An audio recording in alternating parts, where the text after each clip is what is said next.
কুরবানির ঈদের আগ মুহূর্তে ব্যস্ততা বেড়েছে কামারদের। অনেকেই দা, ছুরি, বটি সহ পুরনো যন্ত্রপাতি ধার দিতে আসছেন তাদের কাছে। তবে দেশি বিদেশি নানা সরঞ্জাম রেডিমেড কিনতে পাওয়ায় কিছুটা হলেও কদর কমেছে কামারদের। প্রতিনিধিদের তথ্য ছবিতে ডেস্ক রিপোর্ট। গনগনে হাপরের আগুনে লোহা পুড়িয়ে পিটিয়ে তৈরি করা হয় নানা যন্ত্র। কোরবানির ঈদ সামনে রেখে ব্যস্ততা বেড়েছে কামারদের। দা, ছুরি, বটি, খান্ডা, জাতি সহ লোহার তৈরি নানা সরঞ্জামের জন্য বিখ্যাত ব্রাহ্মণবাড়িয়া। কুরবানির ঈদে ব্যস্ততা বাড়ে কয়েক গুণ। সানবিট সব দিবে সামাল।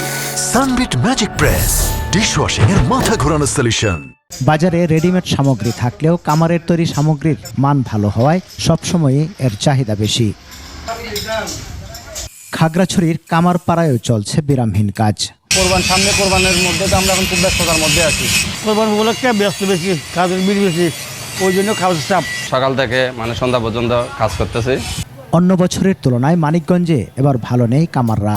তারা বলছেন রেডিমেড যন্ত্র সহজলভ্য হওয়ায় কাজ কমে গেছে তাদের। লোকসানের মুখে অনেকেই ছেড়ে দিচ্ছেন বাপদাদার পেশা।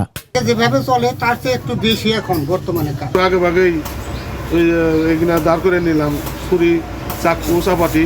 কোরবানির ঈদের সময়টাতেও ভালো নেই মেহেরপুরের কামাররা।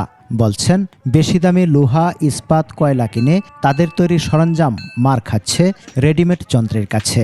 সব জিনিসের যে পরিমাণে মূল্য মনে করেন যে বৃদ্ধি পাইছে, এই কারণে মনে করেন যে কাজগারি কোনো কর্তা হয়েছে না। যারা হচ্ছে বেশি রেডিমেড মাল তৈরি করে এই জন্য আমাদের ব্যবসা বন্ধ।